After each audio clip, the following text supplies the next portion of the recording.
Hey everyone, how's it going? Welcome to the podcast series Converging Careers, Interprofessional Practice for Speech Therapy, presented by Speech Therapy PD. Thanks for joining us for this episode, Collective Intelligence, Language, and Lullabies. A special welcome to those joining us from the speechtherapypd.com YouTube channel. This course is 1 hour and will be offered for point 0.1 ASHA CEUs. My name is Garrett Oyama, and I'm your host for the series. I'm an SLP, musician, and research coordinator with an interest in interdisciplinary collaboration. Before we get started, just a few items to mention. We encourage questions. You can put your questions in the chat box for our guest to answer throughout the episode. I'll do my best to, I know Kathy was already asking about some of the references that we might bring up, the researcher names, so I'll be sure to put those in when I can. And here are just some financial disclosures. I'm the host of this podcast, Garrett. I receive compensation from Speech Therapy PD. And Cody also receives an honorarium from Speech Therapy PD for this episode. Other than that, there are no non-financial disclosures. And just a little bit about our guest today. So Cody is a PhD candidate in cognitive and information sciences at UC Merced, specializing in the structure and adaptation of social, biological, and neural systems. His research leverages network theory, agent-based modeling, and large-scale corpus analysis to explore collective intelligence and cultural evolution. He's also studied the role of lullabies in human communication, and it offers great insight into language and cognition. His work has been published in Nature, Human Behavior, and Proceedings of the Royal Society B. In this episode, we'll discuss how his research on collective intelligence connects to speech therapy, language, and communication. So without further ado, Cody, welcome to the podcast. How are you doing? Great, I'm doing well. Really excited to chat about some really fun research. It's my favorite topic, so really excited to be here. Yeah, same here. I'm super excited. I always ask the guests just a little bit about their origin story when we start. So what got you interested in this field of collective intelligence? Yeah, that's a really good question. So I guess I started on this journey maybe 5 years ago when I started my PhD at UC Merced. Before that, I was an anthropologist. I was in a PhD program at Texas A&M University where I studied vocal communication in primates. I worked in a lab where we studied frogs and did some stuff with bats.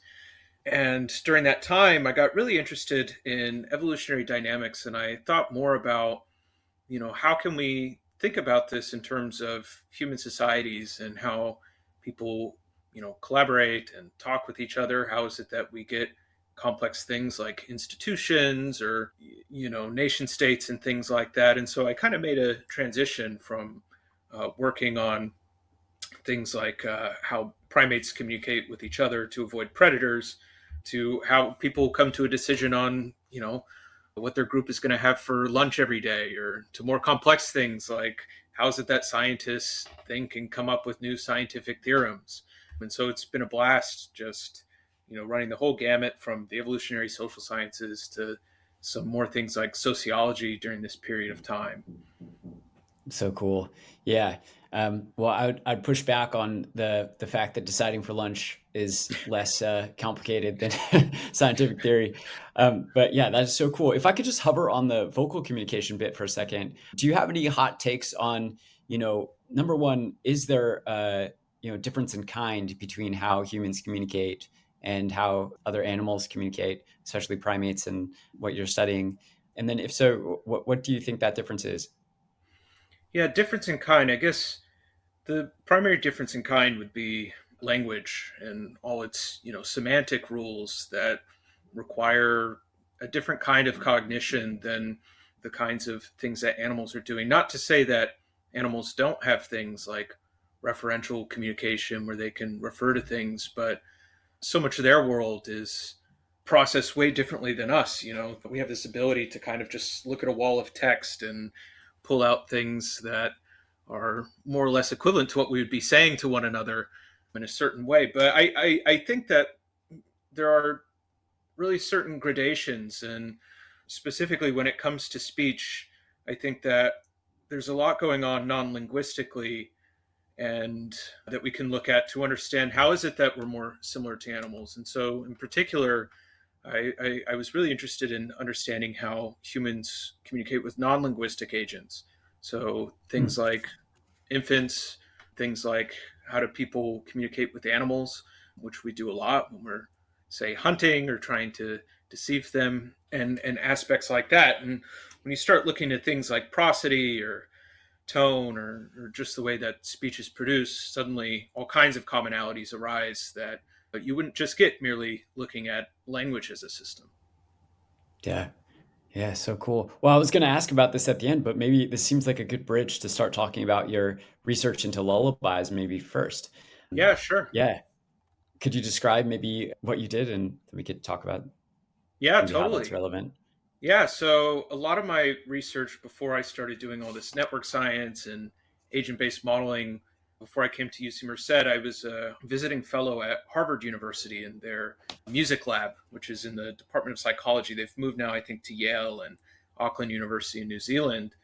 But what I was interested there was looking at some of the evolutionary and vocal origins of things like language and how people speak to infants. And so during that time, I reached out to Sam Mayer, who's the PI there at the music lab, and he had a study in the journal Current Biology where what they did was they played different kinds of songs from around the world and asked raters online, can you classify what kind of song this is? Is this a love song?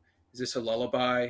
Is this a song for healing? Is this a dance song? And people reliably did so. So I asked Sam, I said, man, I have these skills from looking at primate acoustics. Like, do you have any kind of data where we could work together on this? He said, you know what, I have this giant thing looking at lullabies around the world. So that was a paper, and the way that this paper worked was Sam basically took a team of anthropologists, social scientists, psychologists working in 21 different societies around the world. He gave them a recorder and he just asked people to record folks in the field singing and talking to babies and singing and talking to adults. And so we got a very decent sample of 21 different societies, all the way from Hadza hunter gatherers in East Africa, yeah, to cattle herders also in East Africa, to the Mbuti tribe, which previously were called the Pygmies in the Congo, to more exotic places like San Diego and Toronto. And what we did was we kind of had two parts to this paper. And in one, what we did was we just took all these recordings and we asked, is there something special about adult infant communication in terms of both speech and in terms of lullabies? And the other thing we did was we asked, can people who have never heard these things before, they've never heard any of these recordings, are they able to identify whether or not these recordings in completely different language families from their own are intended for infants or not? And we sort of found two things. We found that there seems to be, we could call like a vocal signature of a lullaby. There are certain features that crop up that tell you that this is specifically a song for a baby, and the same for infant directed speech, that the signal common across all these different societies tends to carry similar properties, so that an infant knows that this signal's for me and it's not just some conversation going on in the background. And what we also found is that people were able to reliably classify, in the case of speech more so than song, whether or not this was an infant directed speech utterance or an adult directed speech utterance. Wow. Yeah, that's incredible. And it seems to someone I've had on the podcast before, Nina Kraus, she's, auditory neuroscientist, talks a lot about how, as an infant, your visual system is like not at all, it's not working when you're born, Yeah. but your auditory system is like has already been developing in the womb, and you've been sensitive to a lot of experience. So you prefer the sounds of your native language, your mother's voice, and also they show preference and engagement for Mm. all of these things. And I think it is quite an important, probably learning mechanism to use lullaby, Yeah. since it's also associated with activation of limbic pathway stuff, like Mm-hmm. your reward circuitry. So you're already getting this kind of dose of oxytocin and all of these things that help with bonding and also help Yeah. you orient to like speech and to sound like vocal sounds as an infant, and kind of saying that's important, like No, you should pay exactly. attention. So I Yeah. think So it's what, hugely important for language learning. Sorry, go ahead. no, totally. What we found is that it seems that infant directed speech seems particularly, I guess you could say designed by natural selection, or maybe designed by, when you interact with an infant, you figure out what it likes and what it doesn't like, but seems to be sort of structured in such a way to increase the infant's attention towards yourself. So, you're telling the infant, hey, I'm over here, so what you do is you raise your pitch, basically. What you find is that infant directed speech is clearer in terms of the harmonics. It's a lot smoother. People tend to move around in vowel space. So if you look at basically the way that the vowels are formed in human speech, you take the first two formants of the harmonic series, and that ratio tells you basically where the vowel is. And what you find is that in infant speech and song, you're moving around this vowel space a lot more than when you're talking to an adult. And so basically what that is, that's something of a flashy signal that the infant can easily latch onto, because it can discriminate the vowels in that way. It can say, oh, you know, that vowel sounds different from that, from that, from that. And it's this kind of hard to fake thing. Try and hold up a conversation just doing baby talk with one of your friends. You'll figure out, like, you're going to switch back into speech very quickly. Because it is kind of costly for us to produce that. And what's interesting is, on the other hand, infant directed song has this almost soothing function. It does something different from adult directed song, which is it's there to it's kind of sing-songy, slow. You kind of take things down a little bit compared to, what you would hear in terms of songs on the radio or things that people are singing in traditional society. And that's thought to have this kind of soothing from a distance function. Because if you look at basically all primate species, the one things that primate infants hate is being put down. But the thing is that doesn't happen very often for primates, because they can latch onto their mother's fur and hold on for as long as possible. But humans, because we're bipedal and we're also relatively naked in that we don't have fur, we have to put our babies down all the time. This is called the putting the baby down hypothesis. So the idea is that these signals emerged in order to do a kind of grooming at a distance for the infant, to let it know, hey, I'm here, even though I'm not physically holding you. I want you to know that this signal is for you. That way, I'm still paying attention to you and you're not going to get eaten. Wow, so interesting. Is this related to the credible signaling hypothesis? I think Yeah. I've heard something where, because like you're mentioning that infant directed speech in song and lullaby is more costly, it's harder for the Mm-hmm. caregiver to do. It sort of points the infant towards, just that fact that, that this is meant for them, and that they're kind of on your team, so to speak, because they're putting in this energy to Yeah. try and signal to you. Yeah, precisely. So one of the things that, one hypothesis for human language is that there's this, gosh, what do they call it? They call it like this principle of least effort, which says that there's this trade-off between efficiency and communicability, right? So I could give you a sentence that just has all the words you could ever need and you'll never misinterpret me, right? But on the other hand, like, we don't always have to say all that. And so I'm going to leave some things out so that as a human being, will just infer what I meant behind my statement, right? But you don't want to go too far in that direction either, because then you're leaving out the critical components of what you're saying.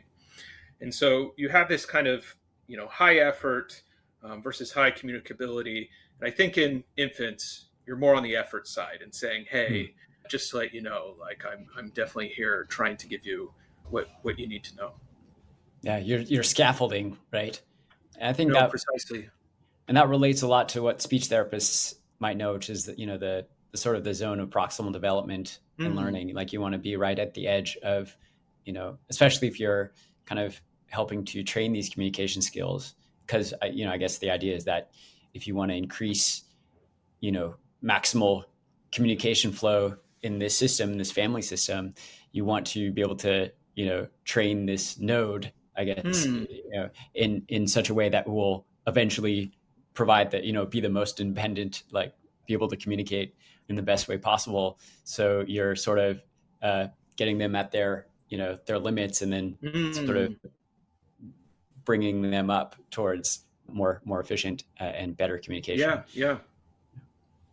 which I suppose might be a bridge into talking about your work now, Yeah. and as it relates to speech therapy, which is this work on collective intelligence and agent based modeling. So you have a paper, All Intelligence is Collective Intelligence, Mm. and as I was wondering if you could describe what you mean there. Yeah. So yeah, that paper, we wrote it a couple of years ago and it got really popular. So basically, well, let's first start with defining intelligence, right? So intelligence seems to be related to solving problems, right? But we don't tend to use that interchangeably. We don't always say problem solving and intelligence. Instead, we might say that intelligence is something like the ability to solve problems efficiently. And so, what happens a lot in cognitive science is what you do is you try to take down the mechanism of how this intelligent output is produced and understand it based off of some computational principle or something. What collective intelligence does is it tries to see how the ability to solve these problems is carried out on a population level. So you can kind of think of it as how it is that multiple parts of like a larger system can come together to form an intelligent output, and taking a mechanistic view of how each part contributes to that whole. So you can think about something like a unitary intelligence, right? So like our minds are unitary intelligences, right? We're not putting out all kinds of different stuff, but it really seems to be a single thing. But this unitary intelligence is controlled by a collective that we call the brain, this kind of mass of individual neurons that have to coordinate in certain ways to perform some kind of task. And so, what we argue in that paper is that if you think about most cognitive systems, you can define them as collectives, and maybe there might be some unifying principles underlying different kinds of intelligent systems if you take this kind of collective view. Unfortunately, we don't really, in that paper, say what those unifying principles are. I am working on a follow up paper right now where we do kind of say, okay, well, we said this one thing, but here's what we could actually use with this kind of statement. Um, but yeah, Cool. yeah, that's basically the argument. Very, very cool. Yeah. So one thing had been thinking of, kind of since your talk, is that language learning, or just language in general, is sort of a type of collective intelligence and collective problem solving. And kind of like I was mentioning, it's sort of the goal might be to create maximally effective flow of communication through the system. Mm-hmm. But I think this helps. This can be a really helpful reframe for therapists, because typically we tend to focus on the individual we're working with, like let's say we're working with a kid and he has articulation problems, and so Right. like we focus on the individual kind of at the expense of the family unit. So we might say, oh, there's something wrong with the mouth that's preventing him from articulating this R. But what if, like, since a child, every time they've used a W instead of an R, the parents are like, that's so cute, like, and Yeah, they yeah. never respond differently, right? So in that way, it's better to think of this issue in this child's articulation as a symptom of this larger collective intelligence. So it's kind of like, like I was giving this example before. My grandma has gout and like her foot is swelling, but like, you might think, oh, there's something wrong with the foot, but like there's Mm, something else going on in the system that's might be the root yeah. cause of this issue. So it could be a helpful reframe to think, okay, there are elements of this system, like when you think at the level of the family, let's say, that might be better to address this one speech issue. Um, and any thoughts on that? Does that seem to would that seem to fit in with your idea? Yeah, totally. I really love this. Yeah, I love this framing of like, it's like it takes a village, to kind of build a person in a way. Oftentimes I think about this like on the dyad to dyad level, where people kind of have to align themselves to each other and come, try and be able to communicate their concepts and internal worlds and stuff. But language as a system is really a population level phenomenon in a way, right? Like on the one hand, you and I can make up words, but that doesn't mean anyone's gonna, really grok Right. them or understand them in any, way that gives them any meaning to us. Yeah, and thinking about specifically individual development as a system, you see this a lot in terms of thinking about education, or how is it, for example, a lot of my work on innovation is how is it that we can basically create more equality in the system from something that produces a lot of inequality. So in my research, oftentimes what we look at is how can like a group come to solve some kind of complex tasks. And something I found is that the really effective groups on the collective level actually end up producing a lot of inequality. You kind of have these nodes that end up not picking up on some of the larger trends and whatnot. And so I think thinking about, broader systems and not just in the collective problem solving sense that way could really be beneficial and important. Yeah, I'd like to see a lot more Yeah. work done in that direction. Yeah, so cool. Yeah, and I'd love you to describe some of that stuff. Maybe, you do work with something called, agent-based modeling a lot, and I don't know that maybe our audience maybe some of them do, but probably a lot of them being clinicians haven't heard this terminology before. Can you just describe that briefly, and maybe we can talk a little bit more about, how you're using that to model networks. But yeah, could you describe what agent-based Yeah, modeling is? totally. So agent-based models are a form of, you could call them minimal models, where basically what you have is you specify agents, which are thought to be individuals in some system. When you give these agents simple rule sets, I mean, you can give them complex rule sets, but it's best to start with the simple in these cases. You give them simple rule sets and you let them interact with each other and you see what emerges. So you can do all kinds of stuff like, in my systems, generally what I do is I give them a complex task where they have to find a solution that they don't know about. And so you can have person A tinkering with this part of the thing, person B tinkering with this part of the thing, and then they're connected to each other kind of in a broader network where they can kind of share their solutions and figure out, oh, I didn't realize B was working on this. I didn't even know that was something I could do. Okay, well, I'm going to borrow from B, and B can borrow from A, and what you end up getting is this kind of emergence, this collective behavior that you couldn't have really produced from an individual agent at the output. And people use these for all kinds of stuff. In particular, I would say, like, if you look at like the field of language evolution, where for a long time people were trying to model things with game theory or these kinds of rigid mathematical models. What a lot of people are doing now is they're trying to introduce like learning agents that basically have to adapt to each other's signals to be able to coordinate on some kind of task. And these models are really cool. They're really complex, but it's just to say that there's a lot you can do with this as a tool. Cool. And if I'm understanding correctly, the way that you kind of use this is you're looking at how to take these like just these little agents, like you're saying, are trying to figure out problems together to kind of structure, structure a network in the best way, or figuring out, what things happen when different types of collaboration strategies, for example, are used. Is that correct?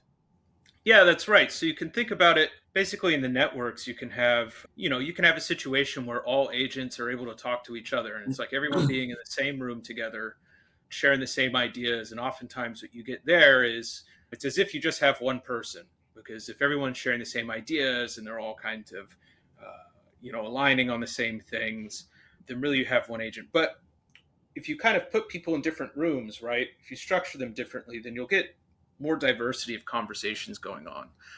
This room doesn't really know what that room's doing. You can connect them in all kinds of certain different ways. So, for example, what a lot of people have done is they'll build these networks based off, say, scientific collaborations. So, one thing I've done is I built a network based off of who in my department has like co-authored with each other, and who is whose student, and who's in which labs. And I can take that network, which is just something I made of my department, and I can run it on any of these simulations. And then I can go to my department and say, "Hey, we need money for this," but not really. Nice. Yeah. But you can you can do all kinds of things with it. You can make hypothetical networks off of these different kinds of algorithms. But generally, what you can do is you can look at all these different networks and try and look at some of the features to see what features are really important for producing outcomes in different situations. Cool, cool. And I think where I'm eventually going with this is I'm thinking about like, okay, as speech therapists, or as any field really, but I think maybe particularly particularly speech therapy, Mm. we tend to be kind of in this sort of not echo chamber, but we're pretty isolated from other types of networks. And one thing I'm trying to do is like be one Yeah. type of connector, A trying to bridging pull from node. different sources. But there's something that you talked about, which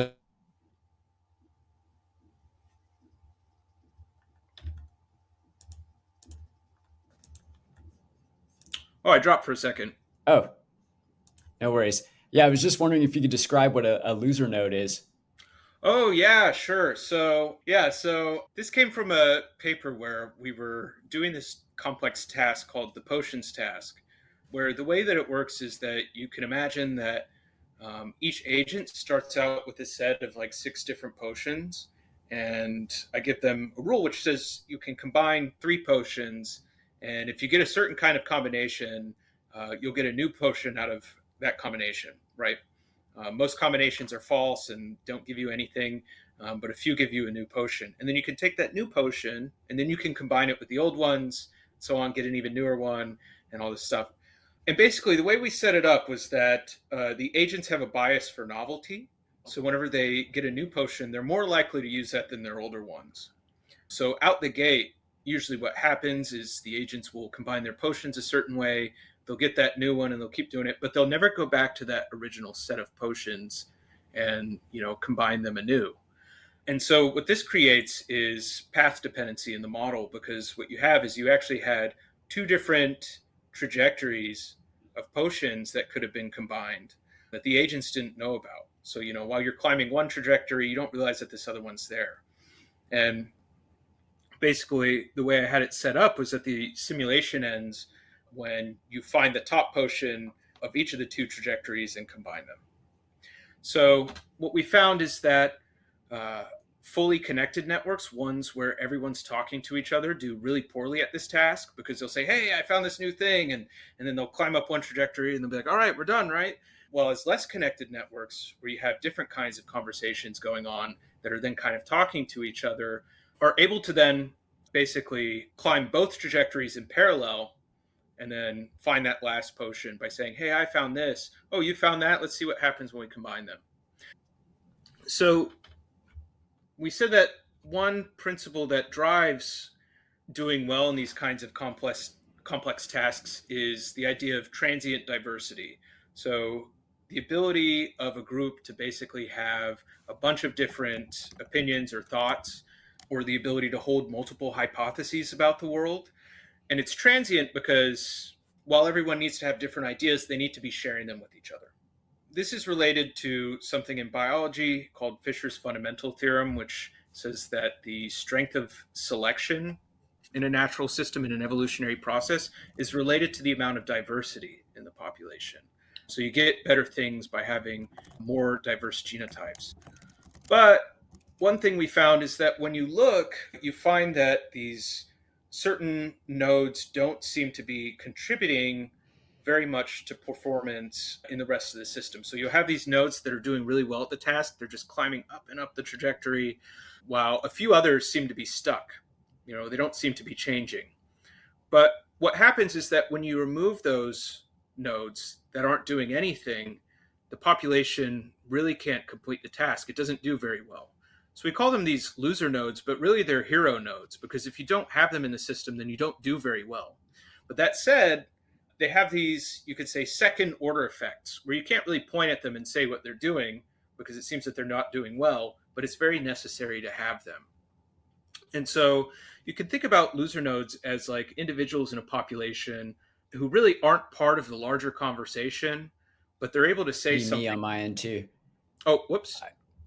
Did I Might have froze? dropped. Yeah, might have dropped for a second. Yeah, you were just talking about, okay, so the loser nodes are actually hero nodes. Yes. Yeah. Can you describe, yeah, a little bit more? Yeah, so they're actually hero nodes, because if you take them out of the system, then the population is not able to solve the task very well.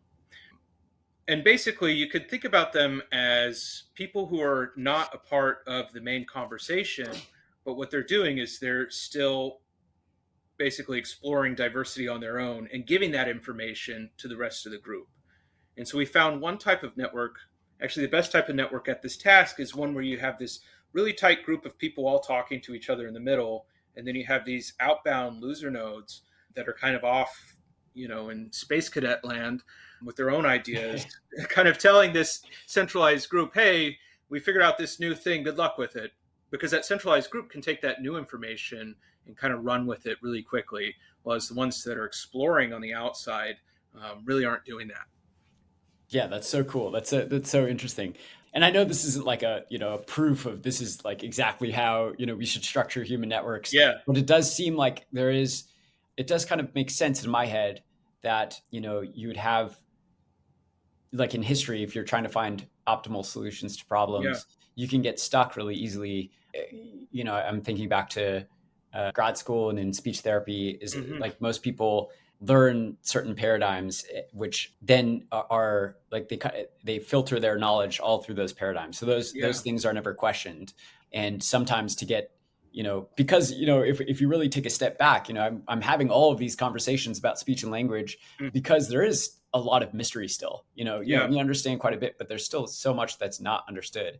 And to kind of sort of naively imagine that we do understand all that stuff, which, I, definitely did in grad school. I was like, okay, Yeah. everyone knows that they're talking about this. This must be like totally true, without having the ability, those people that are, maybe not so influenced by that and can Mm-hmm. step outside of the system and look in other places Yeah. for information, seems to be the way to, create new or to step forward, Yeah. Yeah. And we see this all over the place. It's not just in this model. So this network that I talked about, where you have these nodes all talking to each other, and then you have the ones on the outside. This was described by the evolutionary biologist Ernst Mayr as like an idealized population, where basically what you have is this idea of genetic swamping, where in large populations, everyone just kind of gets the same genotypes, whether or not they're really adaptive. It's just whatever's popular goes. But you also see this in learning networks in the brain. So Hmm. basically, what you can look at is in terms of neural activation, what you'll find is that for learning a complex task, let's say I'm learning the piano and I've gotten okay at it, but now I want to learn some new tricks, right? Basically what will happen is you'll have this restructuring of the networks where you'll have this kind of tight core that tells you, okay, this is like what playing a piano is. But then on the periphery, this is where you're trying to learn and integrate these new tricks. So that was research done by Danny Bassett, I think, in 2013. She had a paper in PLOS One that was really brilliant, looking at this and identifying it in functional networks in the brain for learning. That's crazy. Yeah. And it's so cool that a lot of these principles, you can look at them at the right at the individual, the brain level, or also Yeah. at this network level or the family level, or it sort of scales up and Yeah. scales down. Sorry, I apologize if you can hear. It sounds like someone's knocking on my door. Hopefully, Oh. it's not an emergency. But yeah, so one thing that it reminded me of, kind of when you were mentioning the flexibility of the network, is I was just reading some stuff on dyslexia and Mm. your response to, people often think that it's, because it's just a problem, but there's actually a reframe in dyslexia, your response to certain phonemes like stays more plastic actually. So Mm. you can actually, there's that all that research on how there's this sensitive period in your ability to differentiate between certain phonemes that only exist in your native language. So like in Japanese, you can't tell the R from the L, like, or there's no hard distinction in the Mm-hmm. language.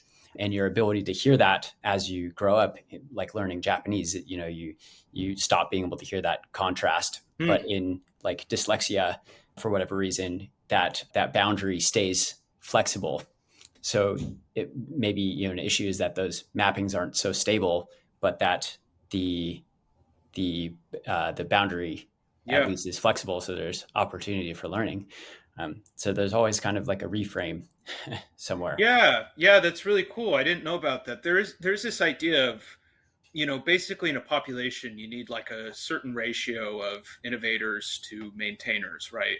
You need individuals who can basically pick up on things and just kind of go with it. But you also need a certain percent of individuals who don't really do that, right? Because that's what allows the population to learn that flexibility, right?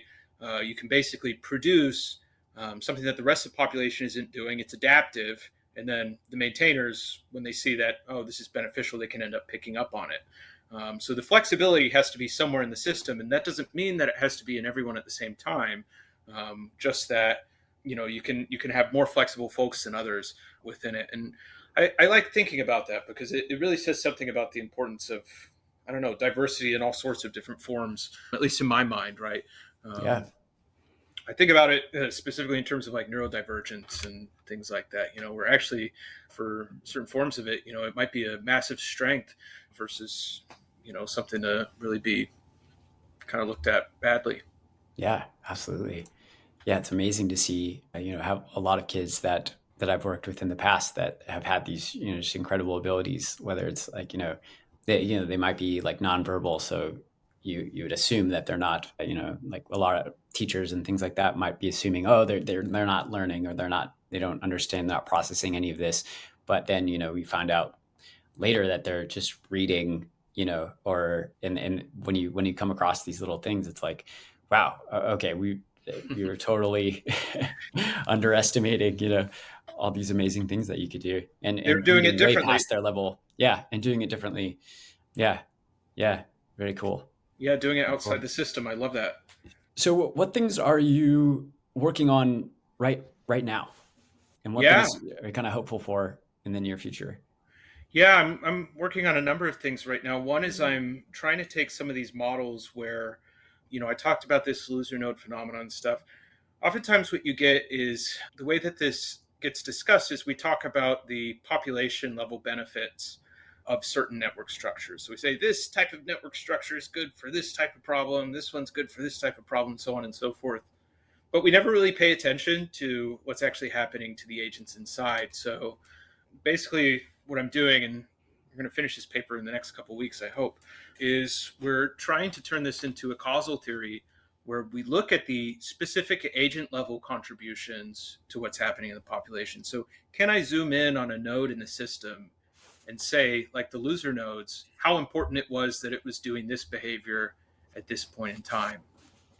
And more broadly, I'm really interested in questions surrounding that regarding human social agency, our ability to kind of go out there and actually do the things we want to do and have impact in our communities, right? One project where I'm looking at that now is looking at the history of philosophy. So basically, what I've done is working with a professor at UC Merced, Tyler Margettis, mapping out different kinds of structures of philosophical interaction around the world and through time to see what makes for like a productive discourse in philosophy. So the idea is like, if I'm a construction worker and I'm driving by a construction site, right, and I don't know what's being built, I can still look at the site and say, well, it looks like, that's a shoddy build, or, oh, wow, these guys really have their act together. And the question we have is, can you do that for, say, a scientific paradigm or a philosophical paradigm? Can you really just look at that structure and say, things seem to be going well there, or maybe things aren't quite healthy in this epistemic system? Hmm. Wow. Yeah. How would you tell, like, uh, what is going well and not going well? Yeah, this is the really hard part. So this is something that's really easy to do in science, or no, it's not really easy to do, but it's easier for science than it is for philosophy, because in science you can look at things like, okay, we put this much money into diabetes research, and now we're not getting as many patients, treated based on the amount of money that we're putting in relative to like 5 years ago or so, right? So we can say, Mhm. all right, well, let's see if maybe the structure of the literature has changed during that time, right? And then you could say, well, when it was really productive, the literature looked like this. And we could say, well, maybe it changed over the next several years and something's going on. They're not thinking about things differently, or they've settled kind of in an unproductive paradigm or something like that.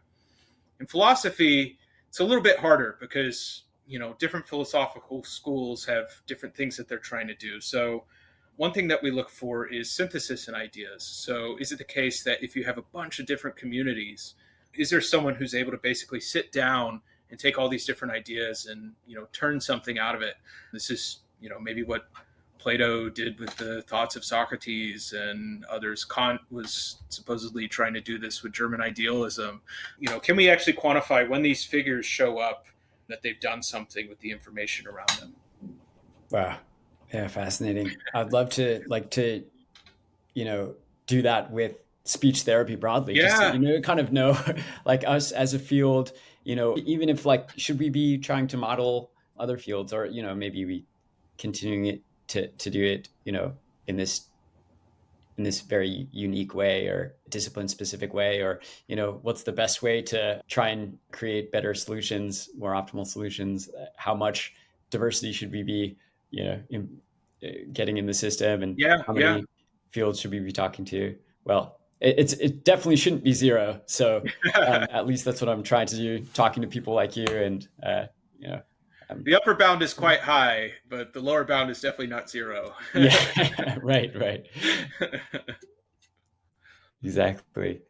Yeah, Yeah. and you could do that. I mean, so this field that's developed over the last few years called the science of science has just trying to throw all kinds of quantitative methods at what's happening in specific scientific and clinical fields, and saying, it looks like these ones seem to be doing really well, and saying, what are some of the things that seem to help them? So one of the big things, you bring up interdisciplinarity, is that a lot of the big impactful changes, I think specifically in chemistry and physics, tend to come from this, what you call like gap filling procedure, where you can kind of look at the shape of the literature and say, wow, it's weird that this side doesn't talk to this side. I wonder what would happen if, they connected. And that seems to be really where a lot of the major, what they call disruptive innovations, take place.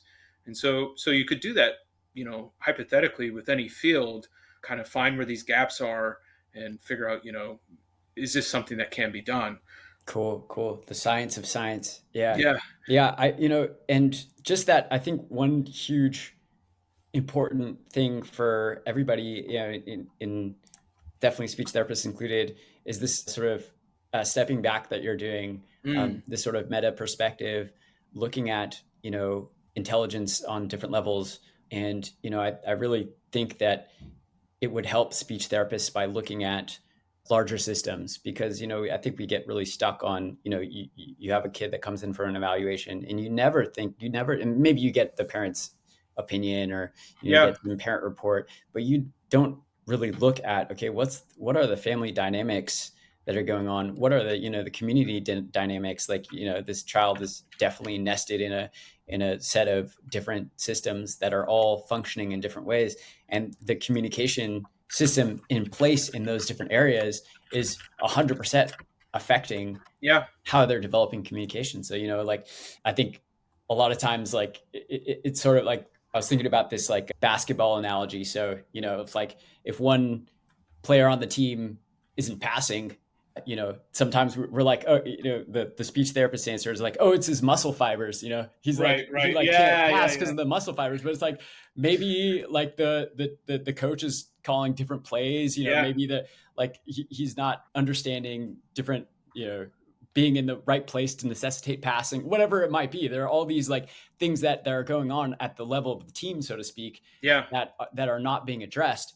And so, like, I really think that language does have this element that's like passing in that example, Mm-hmm. that requires the coordination of multiple parties. And it's more than like, like, because language is always in communion with other people, right? Yeah. Exactly. It's not a solo Collective thing. system. Yeah. It's a Yeah. Yeah. collective system always, because we're trying to communicate things between parties. And so just that alone, I think, is understanding that, I think is such a critical. I've heard it said that language it's not like riding a bicycle. It's like riding a tandem bicycle, right? It's something that Cool. is like collectively done. It's not something that you alone do. It's something you have to do with someone else. It doesn't just exist in some, gap in the world. Yeah, totally. Yeah, I love you brought up before too that like we can't be just making up, like, we could make up words, Yeah. but it would Yeah. serve no function, right? Like we have this culture of shared meaning, and it makes me also question sometimes, like, and I think there's a function for things like PECs and things like that. Yeah, yeah, and just I'll open it up for questions for anybody, and while they're coming in, maybe we can talk a little bit, maybe about just some things that you're that you'd most like to see answered, I suppose, in the next few years in your scientific journey? I know you went over some of them, but else that you're excited about? Yeah, I think, what I'd really like to see is like a deeper science of what I call like discursive systems, or collective epistemic systems. So basically trying to unify, not saying that science and philosophy and deciding what lunch is are kind of separate things, but really trying to view them all as, one thing under different kinds of constraints, right? Which is that I kind of view the collective enterprise as like one big conversation in a certain way, right? And, there are people who study conversations, right? People who study speech, people who study language. And if you kind of just ramp that up and you start thinking about them as discourses, right? You can think about that as one, larger collective system of thinking about things. And I think thinking more about, in terms of collective intelligence, not just, where is it that better outcomes for the collectives are, but where are the better outcomes for the agents inside that system? How is it that we can continue to maintain certain kinds of diversity, but not at the expense of the agents in that diverse system, right? We want the loser nodes to get paid as much as the ones in the middle, right? Right. How is it that we can continue to basically, get those benefits of this, giant thing we built called society, but make it so that, the system continues to work in an efficient way system wise, but also for the agents in it. Very cool. Yeah, I like the framing, these discursive systems like as a large conversation between, like, Yeah. like we were talking about before, the collective, you know, on this separate level of like just conversations between people, but conversations between large Yeah, enterprises like, exactly. speech therapy and psychology or cognitive science, things like that.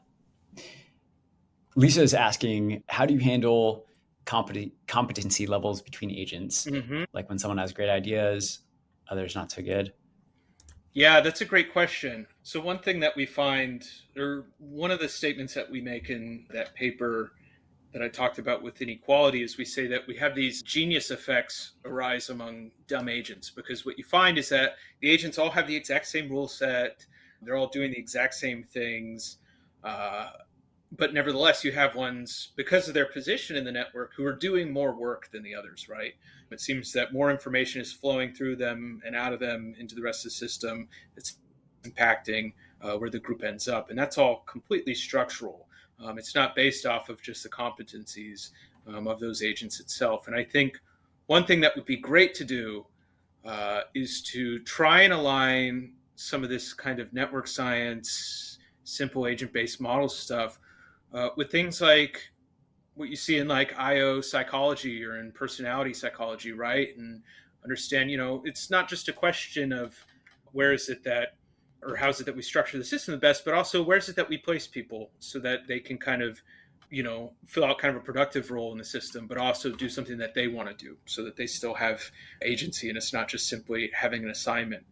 So that's to say, how do I handle it in the models? It's difficult to do, but I think there's a lot of work to be done in this kind of collective problem solving, collective intelligence type of thing, looking at that specific question. I think that's a great question and a place for emerging research in this area. Yeah, and I'd imagine too, like like you're comparing the loser nodes to those people that don't, like, they have probably ideas coming from all over, which, Yeah. there's probably a high error rate. Like there's like most of them are bad, but then No, right. like some of them are actually really, really good. So it's Yeah, like yeah, yeah. those, like you want to keep the wildness Yes. there as a way to, provide those kind of more wild solutions that might jump you forward, although Yeah. most of them might be bad.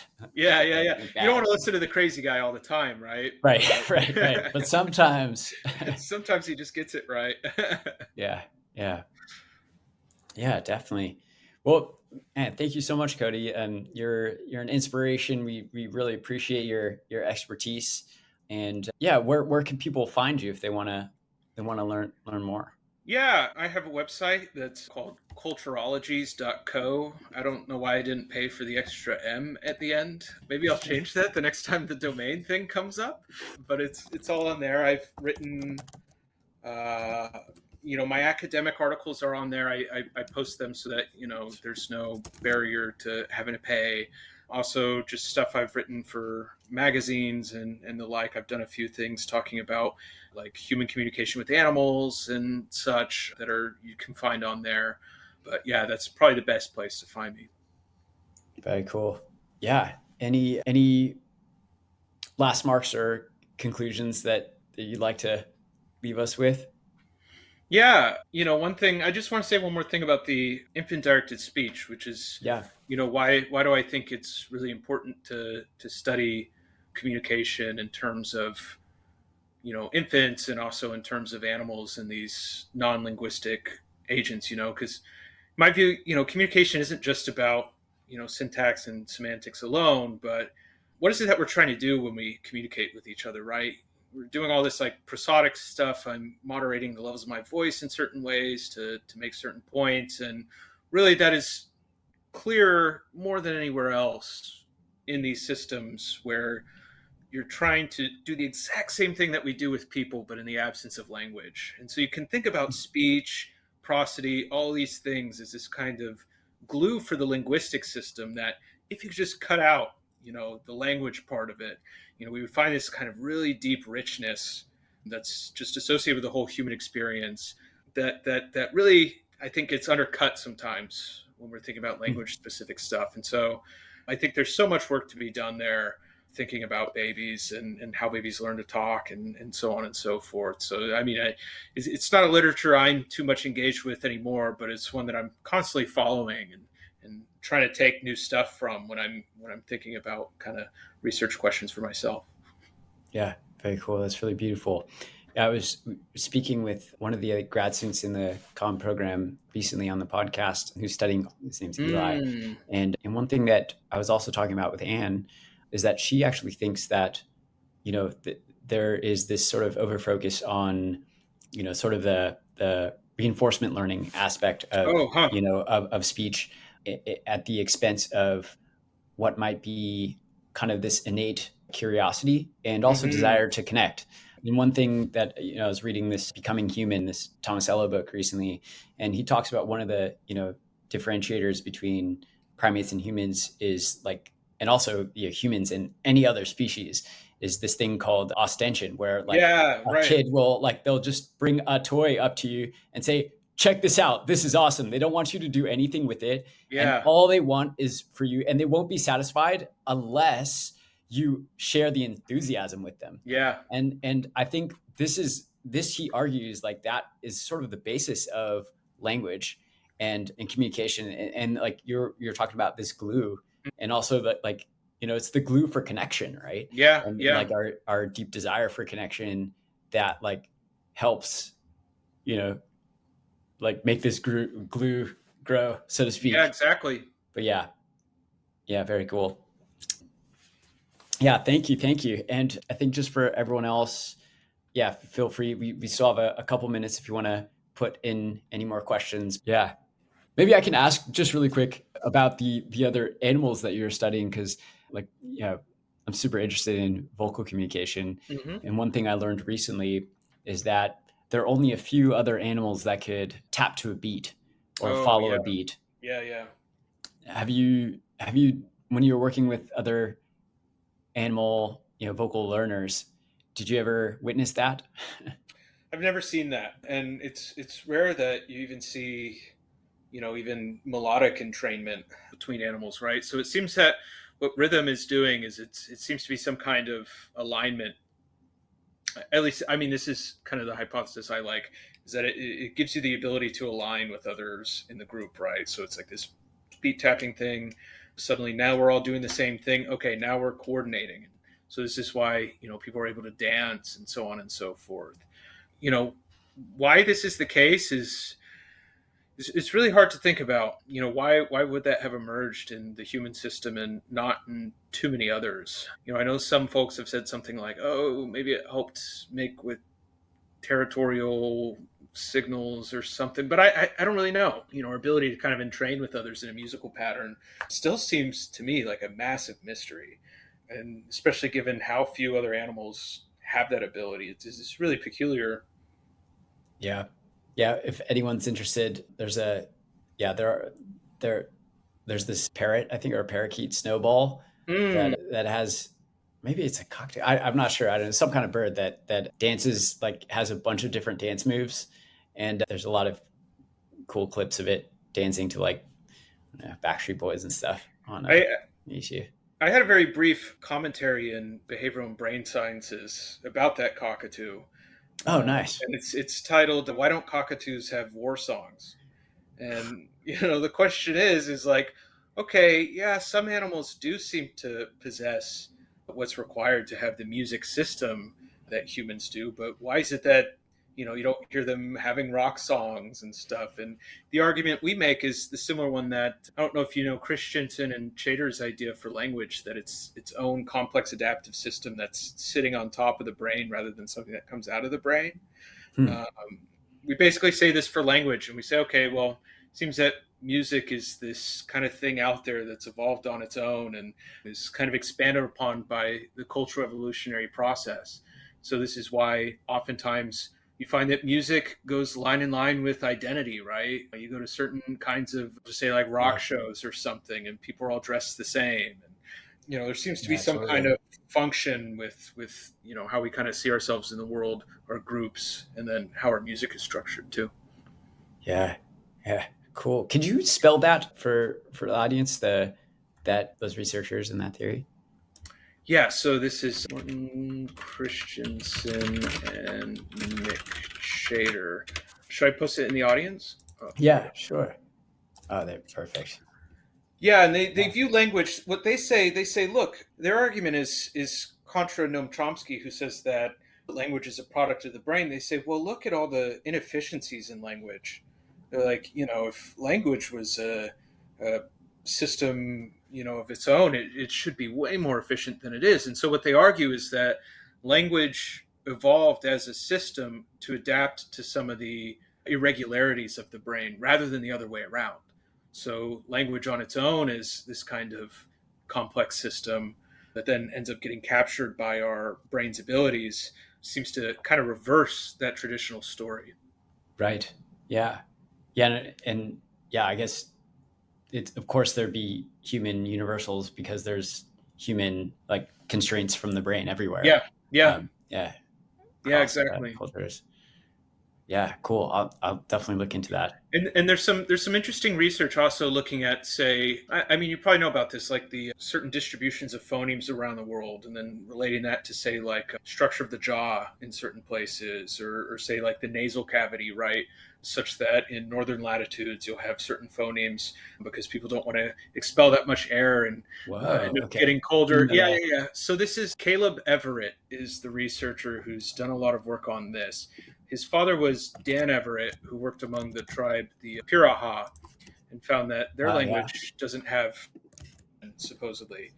Yeah. That's, yeah. Yeah. I've heard about that. The no numbering system, Yeah, yeah, um, which I think is a great, it's a great reminder to speech therapists too, because when we think about teaching vocab, it's just a reminder that it has to be, you learn vocab as a function of your relevant cultural context. And if you're yeah. teaching just abstract nouns like on flashcards, it's not that helpful. You want to teach things that are going to be functional and used in the environment.